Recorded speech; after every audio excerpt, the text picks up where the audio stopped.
already.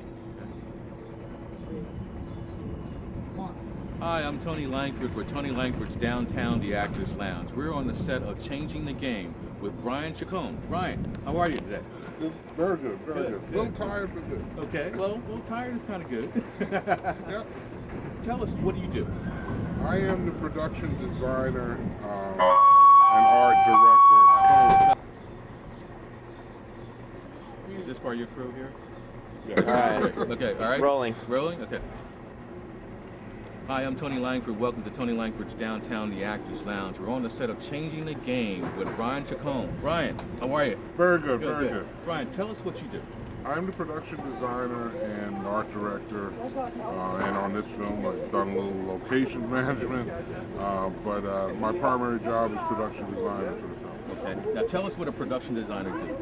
Production designer's responsibility is to interpret whatever the director's vision of the project is and what he feels the texture of it should be.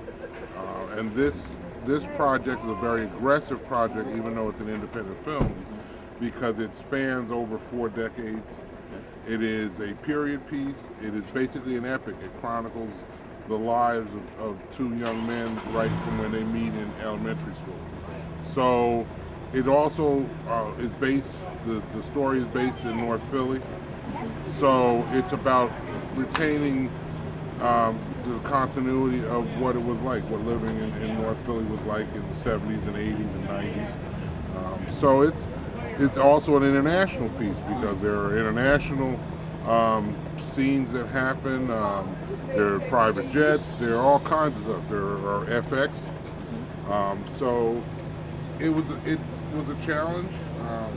I've been doing this on the film side for about 15 years, but I've been doing construction and set building for almost 30. So how did you get into this? How did you get into set construction and art direction? I always wanted to get into film, but of course I didn't have the time to be able to stop and go to school and do it that way. So I just kind of graduated from carpentry and general repair and design, went into trade shows and went from trade shows to domestic trade shows to international trade shows.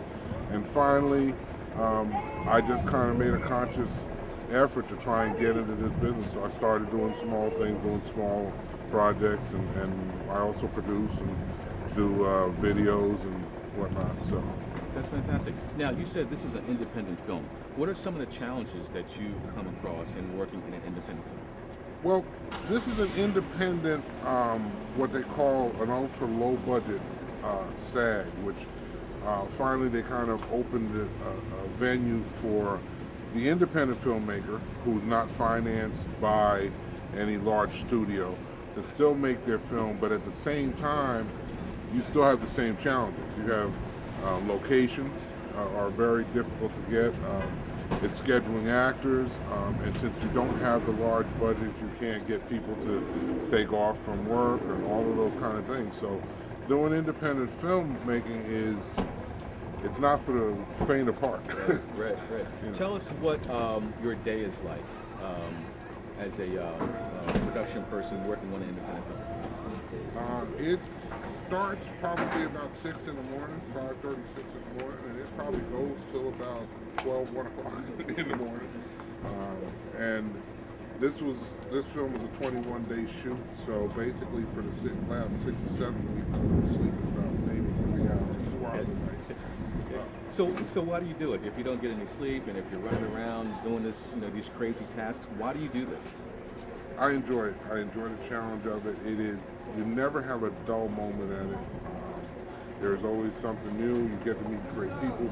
This crew on this film has been incredible. Everybody, most of us have not even worked with each other before, but I'm telling you, in 24 hours we were all clicking and everybody was doing what to do and everybody's enjoying it, and even though we're all tired and just about at the end here, we just keep pumping and keep doing it, and it's great. And if you have a day like yesterday we did an FX portion of the film where actually a hotel actually explodes, a room explodes, and we made that happen.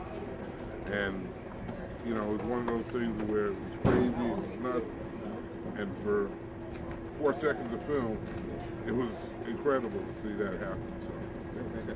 Any words of encouragement or, you know, just if someone wanted to do what you're doing or do what a director does, what would they have to do to get there? I would say one of the biggest things is learn everything you can about if you're about making films. You know, find out right from what the electrician does to whatever the craft service person does, what the video people do. At least understand the mechanics and don't be afraid to get your hands dirty and learn it. And sometimes, yeah, just keep your mouth shut and listen. You know, because sometimes people forget that they really don't know it. They think maybe they did 1 or 2 films and they think they know what they're doing. There's so much to learn. I've been doing this for years, and in this project, I learned every day. You know, so it's about learning. It's about exploring what it is you want to do. And if you feel that you enjoy doing it, then pursue it and read about it. And, you know, you now have the internet. At least you can look it up, look up what the different roles are. Go to IMDb, go to Wikipedia, and find out, you know, what does a makeup artist do? What does a hairdresser do? What does this person do? And if it's something that you think you want to do, then go after it. Great. Brian Chacon, thank you very much for talking to us. This is Tony Langford for the Actors Lounge. We'll be right back. Awesome. Awesome. Got it? I did it. Beautiful. That's great. Love That's it. great. That's great. Maybe an intro. It's up to you. Okay. We can do both.